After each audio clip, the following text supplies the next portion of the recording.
सूचना लक्षात घेऊनच मी भाषण करेन। नाही आपल्याला वगळून। अध्यक्ष महोदय,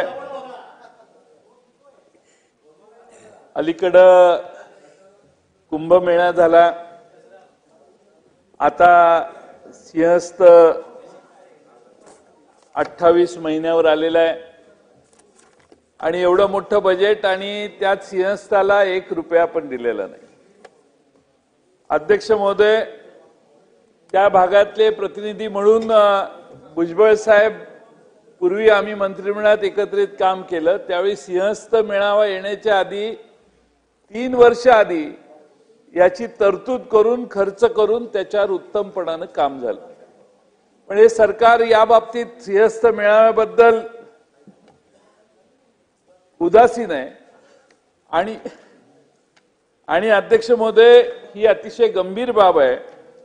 दुसऱ्या बाजूने नाशिक शहरामध्ये सांडपाणी प्रक्रिया प्रकल्प मंजूर झाला आणि तिथं अध्यक्ष महोदय तिथल्याच सन्माननीय सदस्य श्रीयुत कांदे यांनी मागणी केली की निविदा प्रक्रिया पारदर्शक होण्याची आवश्यकता आहे आणि काही ठराविक अटी व शर्ती ठराविक ठेकेदारांना डोळ्यासमोर ठेवून करण्यात आल्याने त्याला स्थगिती द्यावी, आम्ही न्यायालयात जाणार आहे असं तिथलेच सत्तारूढ पक्षाचे आमदार म्हणतात।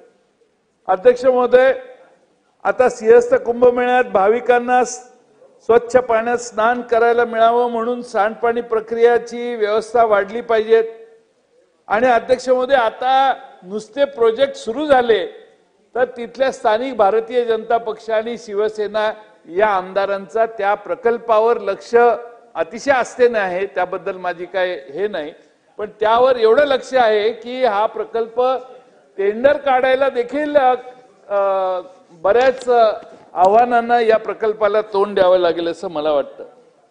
अध्यक्ष महोदय, या आधी माझ्या आधी उल्लेख झाला, ओबीसी महामंडळाला फक्त 6 कोटी रुपये दिले। अध्यक्ष महोदय, ओबीसी महामंडळाला दुसऱ्या महामंडळांना जर दिलेले 5 कोटी रुपये तर अध्यक्ष महोदय 5 कोटी रुपयात ओबीसी महामंडळाला बोळवण करण्याचं काम ज्या सरकारनं केलं त्या सरकारला ओबीसी महाराष्ट्रातले समस्त जे ओबीसी आहेत त्यांचा दावा आहे की आम्हाला सगळ्या ओबीसींनी मतदान केलं, माझं तसं मत नाही आहे। पण अध्यक्ष महोदय, ओबीसी समाजाला मतदान केलं नाही केलं हा पुढचा भाग, पण ओबीसी समाजाला फक्त 5 कोटी रुपये देण्याचं पाप हे सरकार करतंय। ओबीसी समाजाला महाराष्ट्रातल्या लहान लहान समाजाच्या जाती छोट्या छोट्या जाती आहेत, आता एक तर आधी महामंडळ करू म्हणून सांगितलेलं होतं ते फसवलं, त्या ओबीसी महामंडळाच्या अंतर्गत त्या जातीच्या कंपन्या करणार असं आता म्हणतायत। अध्यक्ष महोदय, ओबीसींची फसवणूक, घोर फसवणूक हे सरकार करतंय, याची चिंता देखील मी या निमित्ताने व्यक्त करतो। अध्यक्ष महोदय, दुसरा एक महत्त्वाचा प्रश्न आहे तो म्हणजे अध्यक्ष महोदय, या ठिकाणी न्याय व्यवस्थेचा देखील विषय आहे आणि अध्यक्ष महोदय, महाराष्ट्रामध्ये आपल्या देशामध्ये जवळपास 4.5 कोटीपेक्षा जास्त दावे प्रलंबित आहेत, पण महाराष्ट्रात अध्यक्ष महोदय आपल्या महाराष्ट्रामध्ये 55,66,921 केसेस पेंडिंग आहेत, त्यातल्या 16,86,000 सिव्हिल आणि क्रिमिनल 38,80,000। अध्यक्ष म्हणजे देशात आपला प्रत्येकात वाटा असतो, पेंडिंग केसेस मध्ये देखील महाराष्ट्राचा 12% वाटा देशातल्या सगळ्या केसेस मध्ये।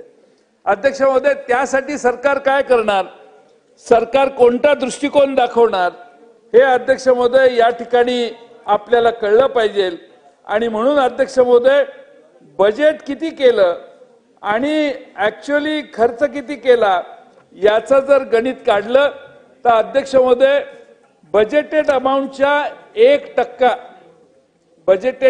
1% खर्च झालेला आहे अध्यक्ष महोदय। आणि आपल्याला माहितीसाठी सांगतो की लॉ अँड ज्युडिशरी डिपार्टमेंटला जे आपण पैसे देतो, मागच्या वेळी देखील मोठे आकडे दिले ते खुश झाले असतील, 5,007 कोटी रुपये बजेटेड, रिलीज 4588 कोटी, रिलीज डिपार्टमेंटला रिलीज वगैरे झाले, पण ऍक्च्युअली खर्च मात्र अध्यक्ष महोदय धक्कादायक आकडा आहे आणि याचा अध्यक्ष महोदय हे प्रकरण फार गंभीर आहे. कायदा व सुव्यवस्था राहूच नये अशी मानसिकता ज्या सरकारची असते तो कायदा व सुव्यवस्थेची व्यवस्था सुधारण्यासाठी फारसा निधी देत नाही आणि म्हणून माझी सरकारला विनंती आहे की त्यांनी या कायदा व सुव्यवस्थेच्या व्यवस्थेकडे गांभीर्याने बघितलं पाहिजे. अध्यक्ष महोदय, आमच्या नेहमी आम्ही मागणी करतो की आम्हाला अध्यक्ष महोदय कोल्हापूरला खंडपीठ द्यावं म्हणून. खंडपीठ द्यावं म्हणजे मुंबई हायकोर्टामध्ये अध्यक्ष महोदय इतक्या लाख केसेस जर पेंडिंग असतील तर अध्यक्ष महोदय या निमित्ताने हे महाराष्ट्रातलं जे मुंबईचं हायकोर्ट आहे, मुंबई हायकोर्टात केसेस फार पेंडिंग आहेत. 18 लाख केसेस मुंबई हायकोर्टात पेंडिंग आहेत.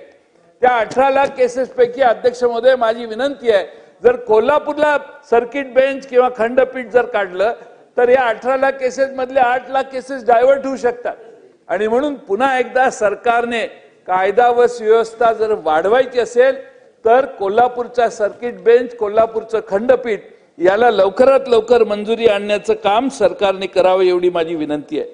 अध्यक्ष महोदय, मी सार्वजनिक बांधकाम विभागाकडे या ठिकाणी वळतो.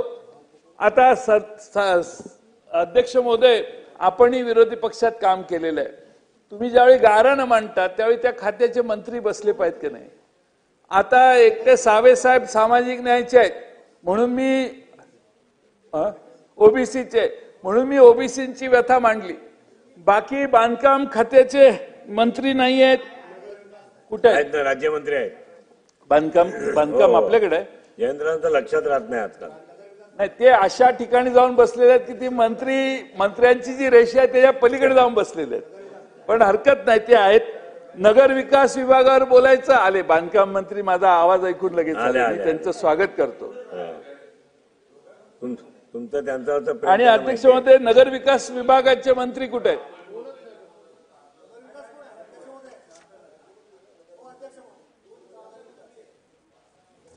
एवढे मंत्री आहेत ना. सामाजिक न्याय विभागाचे मंत्री आहेत बसलेले. बिचारे इतके सिन्सिअर मंत्री महाराष्ट्रात दुसरा कुठला सापडणार नाही. अध्यक्ष महोदय, सार्वजनिक बांधकाम विभागाच्या मार्फत आणि तुमचा हे MSRDC आहे, हजारो कोटीची टेंडर काढली जातात. मी मागच्या वेळी विधानसभेत म्हटलं टेंडर काढायचं एस्टिमेट तुम्हीच करता. एस्टिमेट केल्यानंतर टेंडर कितीला जावं? 38%, 37% हाय ने. म्हणजे अध्यक्ष महोदय तुम्ही बसा, तुम्हाला कुठे साहेब हे ज्ञान महत्वाचं आहे. 35 ते 45% एवढ्या जास्त दराने निविदा गेल्या. मागच्या वेळी मी बोललो, आता मागच्या सरकारने Pune ring road, Virar Alibag multimode corridor, Jalna Nanded expressway, Nagpur Chandrapur express, Bhandara Gondia expressway, Nagpur Gondia expressway अशा 6 एक्सप्रेसवेची घोषणा केली. आणि अध्यक्ष महोदय, भूमी अधिग्रहण आणि केंद्र शासनाच्या इतर परवानग्या न घेता त्याची टेंडर निघाली.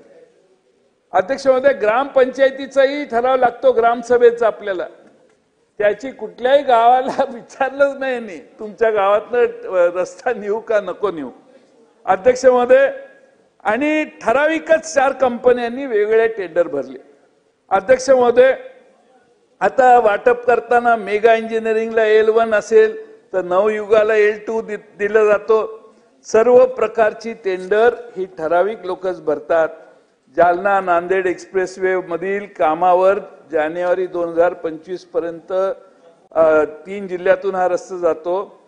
1757 हेक्टर जमीन संपादित करणं आवश्यक आहे.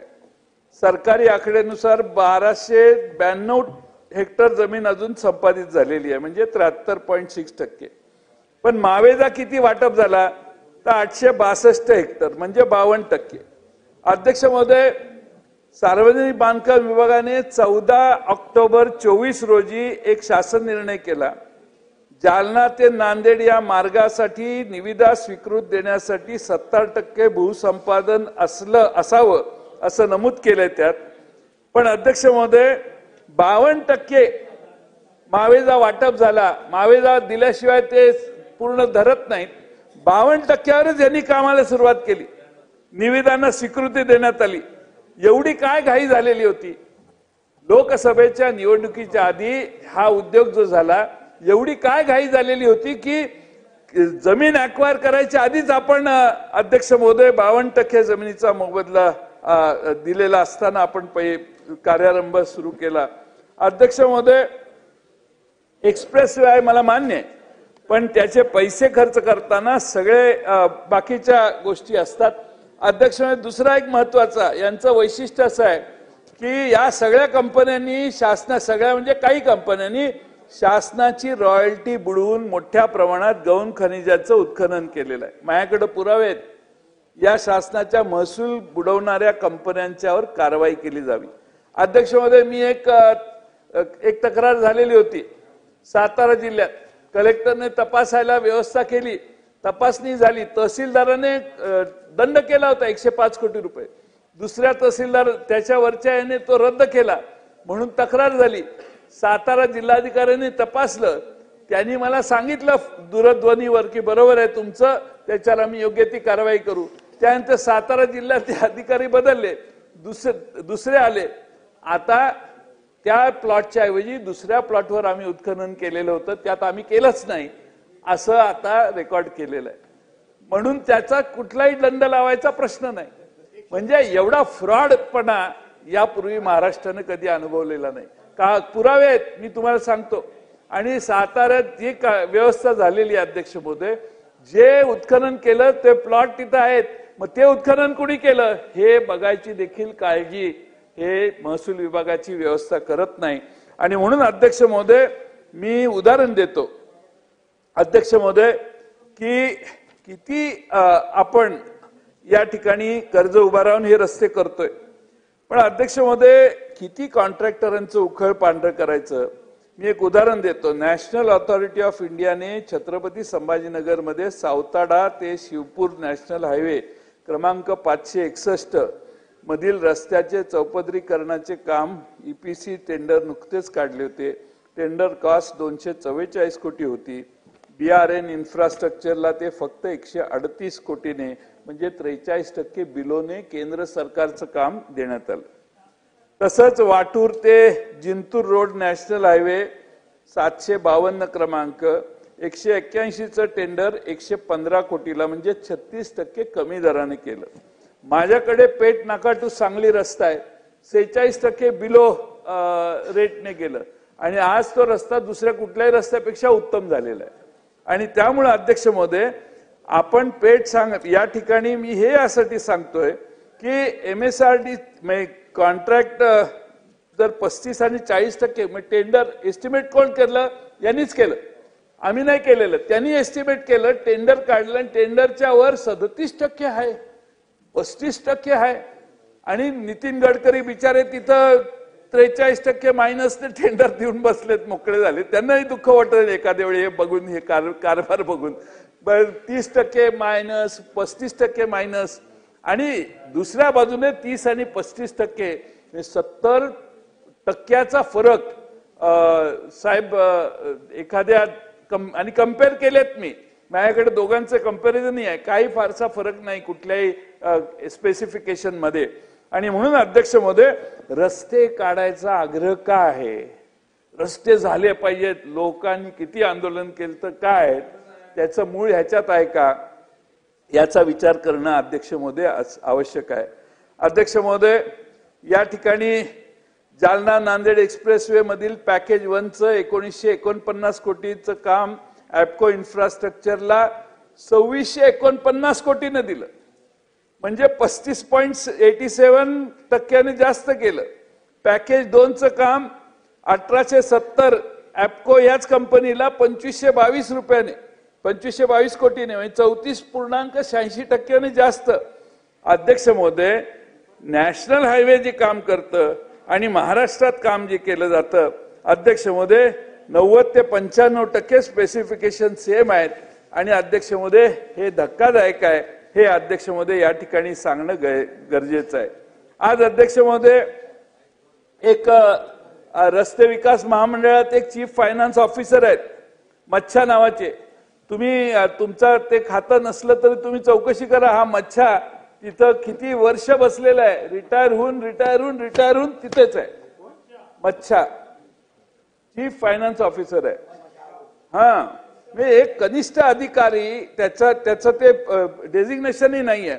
तो खालच्या दर्जात खालच्या पदावरचा अधिकारी आहे. त्याला अतिरिक्त कार्यभार देऊन कारभार हाकला जातोय अनेक वर्ष.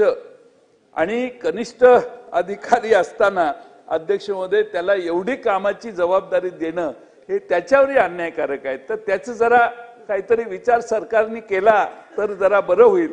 आणि तुम्ही PWDचे मंत्री असल्यामुळं तुमच्या खात्यात जे जे होतं ते उपांग आहे. ते जे आहे ना ते उपांग आहे तुमच्या अंडरच आहे.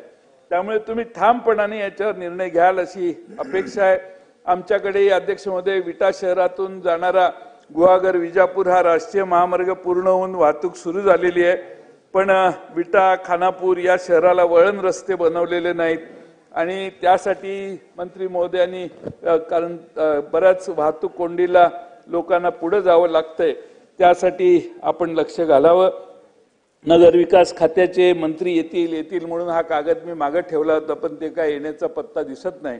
म्हणून मी माझं मत या ठिकाणी व्यक्त करतो. अध्यक्ष महोदय, सांगली मिरज महानगरपालिका, सांगली मिरज कुपवाड महानगरपालिका या ठिकाणी अध्यक्ष महोदय 2011ला भुयारी गटाराचं काम मंजूर झालं. त्याचा कार्यारंभ आदेश 2013ला त्यावेळी दिला. कामाची मुदत फक्त 2 वर्ष होती. आज 12 वर्ष झाली तरी काम पूर्ण नाही झाले. आणि 82% काम सांगलीमधलं पूर्ण झालंय. तर मिरज भागातील 70% काम पूर्ण झालेलं आहे. नाईक साहेब, माझ्या भाषणाकडे तुम्ही लक्षात घ्या. मी तुमच्या मनावर परिणाम होईल हे सगळं ऐकल्यावर. नव्या मुंबईत हे सगळं तुम्ही कराल म्हणून तुम्ही ऐकत नाही मला माहिती आहे, पण तरी ऐका. त्यामुळे सांगलीत 82% काम झाले, मिरजमध्ये 70% काम पूर्ण झाले. काम विहित मुदतीत पूर्ण न केल्याने महापालिकेने महासभा 17 साली ठराव केला. एक सांगली भागातील कंत्राटदाराला दिवसाला 25,000 दंड केला. दुसऱ्या पण दंड केला तरीही अंमलबजावणी दंडाची केली नाही.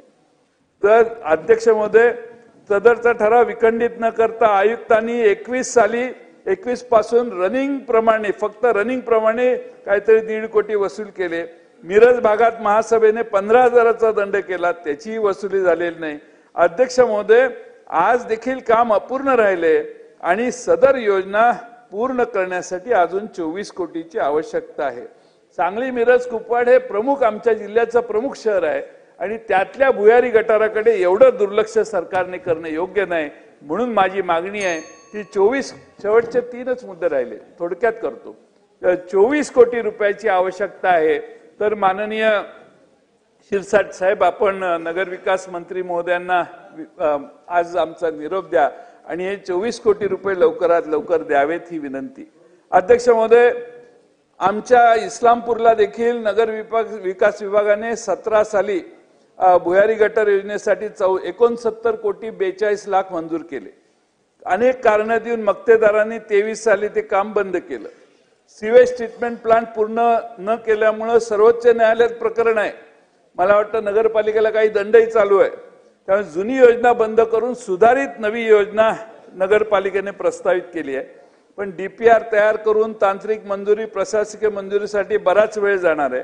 अध्यक्ष महोदय, इस्लामपूर शहरामध्ये भुयारी गटार योजना पूर्ण करण्यासाठी व सध्या अस्तित्वातील शहर पूर्ण समाविष्ट करण्यासाठी भविष्यातील शहराचा विस्तार तसेच शहराचा भौगोलिक उतार विचारात घेता सिवर पाईपलाईन ही नॅशनल हायवेच्या NH 166H लगत घेणे आवश्यक आहे, जेणेकरून सांडपाणी शहराच्या उतारानुसार प्रवाहित होईल असे अभिप्राय PMCनी दिलेले आहेत.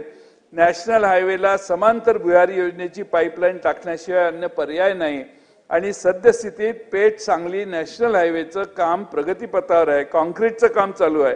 हे काम चालू असतानाच इस्लामपूर नगर परिषद हद्दीत नॅशनल हायवेला समांतर भुयारी योजनेचे पाईपलाईनचे काम करणे आवश्यक आहे. सदरचे हायवेचे काम पूर्ण झाल्यानंतर नगर परिषदेस हायवेला समांतर भुयारी योजनेचे पाईपलाईन करण्यासाठी जागाच राहणार नाही. यापूर्वी पूर्ण झालेले इतर नेटवर्किंगचे काम वाया जाईल आणि आर्थिक नुकसान होईल. म्हणून मी माननीय एकनाथ शिंदे साहेबांना यापूर्वी 2दा पत्र दिलेली आहेत की इस्लामपूर नगरपालिकेला 6-7 कोटी रुपयाची तातडीने गरज आहे. हे काम करण्यासाठी ते निधी त्यांनी द्यावा अशी त्यांना माझी विनंती आहे. अध्यक्ष महोदय, या ठिकाणी महाराष्ट्र शासनाने तृतीयपंथी कल्याणकारी मंडळाची स्थापना 2020 साली केली. 23-24ला 20 कोटीची तरतूद केलेली, पण स्थानिक पातळीवर अंमलबजावणी झाली नाही. अध्यक्ष महोदय, पोलीस भरतीतही त्या सर्वांनी सहभाग घेतलेला, पण पोलीस भरतीतही त्यांना काम मिळालं नाही. खाजगी रोजगार त्यांना मिळत नाही. त्यामुळे काहीतरी धोरण त्यासाठी घ्यावं अशी माझी विनंती आहे. मग आरोग्य, गृहनिर्माण, कल्याणकारी योजनेच्या अंमलबजावणीत देखील त्यांनी त्याची अंमलबजावणी करावी एवढी विनंती या निमित्तानं करतो. शेवटचा मुद्दा, 60 वर्ष पूर्ण झालेल्या वृद्धावस्थेत व्यक्तींची शारीरिक कमजोरी होऊन श्रमशक्ती कमी होते आणि म्हणून काही ठिकाणी मुलं आई वडील देखील देखभाल करत नाहीत आणि त्यामुळे वयोवृद्ध लोकांसाठी सरकारने कायदा केला, पण त्याचा काही उपयोग होत नाही. आणि म्हणून ज्या पुरुष व महिला व्यक्तींना वयाची 60 वर्ष पूर्ण झाली आहेत अशा नागरिकांना देखील वृद्धावस्था मुलं सांभाळतात की नाहीची खातरजमा करा आणि पेन्शन म्हणून काही रक्कम सबस्टॅन्शियल देण्याचं काम करावं अशी विनंती करतो. आधी शेवटचा शेवटचा हा फार किरकोळ मुद्दा आहे, आपण ऐकला तर बरं होईल. महाराष्ट्रातल्या ठेकेदारांची देयकं न मिळाल्याबाबत व त्यामुळे होणाऱ्या अडचणीबाबत एक निवेदन माझ्याकडे आलेलं आहे. त्यामुळं Maharashtra state hot mix road contractor association वगैरे अशा संस्था आहेत. अध्यक्ष महोदय, कॉन्ट्रॅक्टरांच्या आत्महत्या होण्याची शक्यता आहे. त्यामुळे शिवेंद्र बाबा सन्माननीय मंत्री महोदय यांनी अर्थमंत्र्यांशी भांडून काही झालं तरी महाराष्ट्रातल्या पेंडिंग असणाऱ्या सगळ्या बिलांची पेमेंट करा, नाहीतर सुशिक्षित बेकार तरुणांच्यावर वेगळे वातावरण तयार होईल. आणि तुम्ही आता छत्रपती शिवाजी महाराजांच्या सातारच्या गादीचे वारसदार आहात असं आम्ही समजतो. त्यामुळे छत्रपती शिवाजी महाराजांच्या विचाराने हा निर्णय करत असताना नाही संपत आलं. शेवटचाच मुद्दा आहे साहेब. माझी विनंती आहे की आपण या ठिकाणी करावं. आणि शेवटचा मुद्दा त्यांचा विषय निघाला. अर्थमंत्र्यांची भांडायची सल्ला देऊ नका. नाही, मी मागे घेतो. भांडू नका, गोड बोला. मी सन्माननीय ज्येष्ठ सदस्य जयंतराव पाटील, आम्ही समजतो नाही ते वारसदार आहेतच, ही फक्त सुधारणा आहे. उदयनराजे चिडू नयेत माझ्यावर म्हणून मी जास्त बोललो नाही, पण आमच्यासाठी तेच आहेत. बस जाऊ दे, तो भाग नाही. आता त्यांच्या पूर्वजाचं एक काम नाईक साहेब सांगतो. छत्रपती शहाजी राजेंचे शिमोग्याहून 1 तासावर होजीगिरी इथं जिल्हा दावणगिरी इथं 23 जानेवारी 1664 साली घोड्यावरून पडून त्यांचा मृत्यू झाला. त्या ठिकाणी अतिशय साधी समाधी आहे. माझी सरकारला विनंती आहे की छत्रपती शहाजी राजे छत्रपती शिवाजी महाराजांचे वडील यांची शिमोग्याच्या जवळ जी होजीगिरी दावणगिरीचा जिल्ह्यातलं जागा आहे त्या ठिकाणी सरकारने बाकीचं काही करा, पण ही छत्रपती शहाजी राजांची जी शौरत्व होतं शहाजी राजांचं ते सांगून मी ते देणार नाहीत वेळ म्हणून मी जास्त बोलत नाही. पण या समाधीसाठी देखील आपण बांधकाम मंत्री म्हणून लक्ष घाला आणि हा एक अतिशय चांगली समाधी त्या ठिकाणी बांधा. धन्यवाद.